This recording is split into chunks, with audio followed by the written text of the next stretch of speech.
Hello everyone, I'm coming at you with an informational video today. There's no exercising, but I want you to sit back, relax, and hopefully you learn something new. Today we are going to talk about constipation and bowel movements, which does not sound like the best topic to talk about, but there are people out there that are struggling with this, and hopefully something I say today can help them, or they can get the courage to reach out and ask for help. So I want to start off by saying if you have less than 3 bowel movements a week or your stool is hard, dry, or difficult to pass, the first thing that we recommend looking at is your diet. Now, this website is not a nutritional website by all means, but I have learned a lot about nutrition in my undergraduate degree, and it makes me really excited to talk about. So I'm going to tell you some small tidbits to help you if you're struggling with this. So we're going to talk about fiber. Fiber is something that's going to help move your poop through the gut in a timely manner, and it creates a stool consistency that is easier to pass. So the recommended amount of fiber a day that a woman is supposed to eat is about 25 grams, and the recommended amount for men is about 38 grams. So you may be like, I have no clue how to get that much fiber in my diet. That's okay. I'm going to give you some foods to help you increase that intake, okay? So I have a list here of different foods. Some of them are familiar and some of them are not. But the first one is split peas. And then we go down to figs, black beans, lima beans, acorn squash, raspberries, flaxseed, coconut, chia seeds, avocados, artichokes, okra, quinoa, Brussels sprouts, and almonds.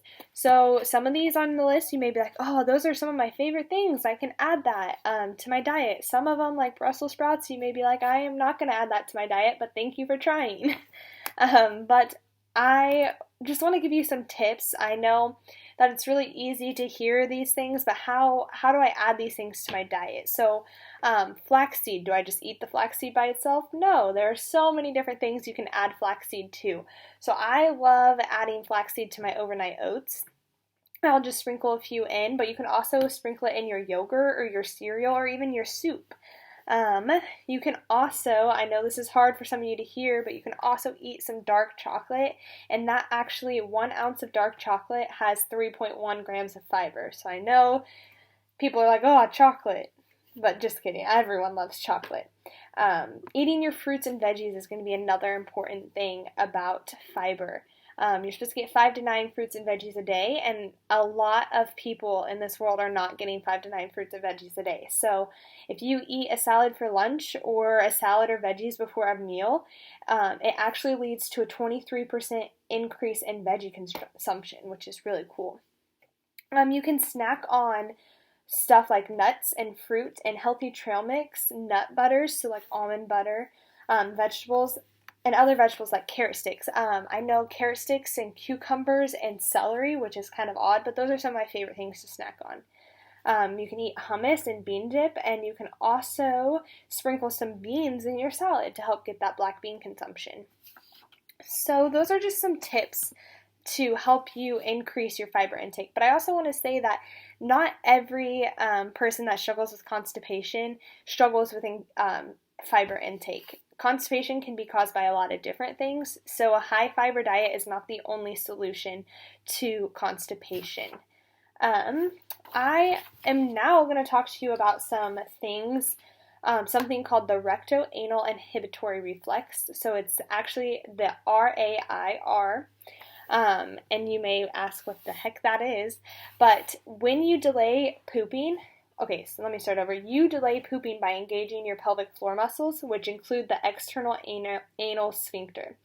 When you contract the pelvic floor long enough and strong enough, the poop that was sampled into the rectum moves back up the colon. This is called the RAIR response, and it overrides the defecation reflex, which helps you poop. So if you don't want to go to the bathroom because you're in a public space and you hold your poop in for a really long time, that actually causes you to develop that habit over time, which is not good.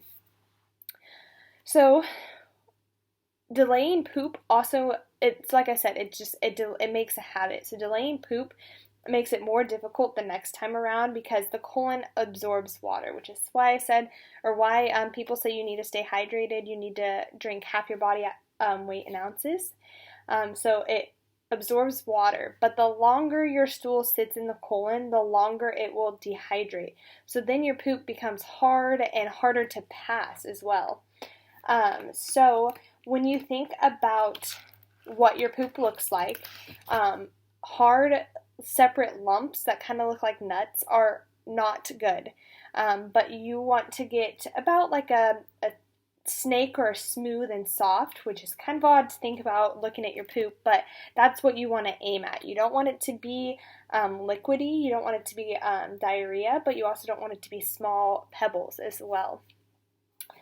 So the next thing I'm going to talk about is just some helpful bathroom habits. I don't know if you think about all these things. I definitely didn't think about all these things when I go to the bathroom, but these are just some helpful tips that you can think of. So don't fight the urge. Don't fight the feeling, because when your body cues you to poop, it means the stool is ready for defecation. So delaying the urge can cause constipation and straining. So also your toilet positioning. Now I'm not going to talk about all of the positioning and the specific body parts, but when you're sitting on the toilet, if you place a stool under your feet to elevate your knees above your hips, and you lean forward, placing your elbows on your knees, and you support your chin on your hands, and you relax your jaw and throat. So that's going to help you. I know there's a thing called the squatty potty, which sounds like a Shark Tank product, but it's actually really helpful. And so also you need to let go of your pelvic floor. So I didn't mention this earlier, but when you're stressed, that can cause constipation. And when you're stressed, you actually cause tension in your pelvic floor. And so when you, just like you hold tension in your shoulders, or you give yourself a headache when you're stressed, you're doing that to your pelvic floor.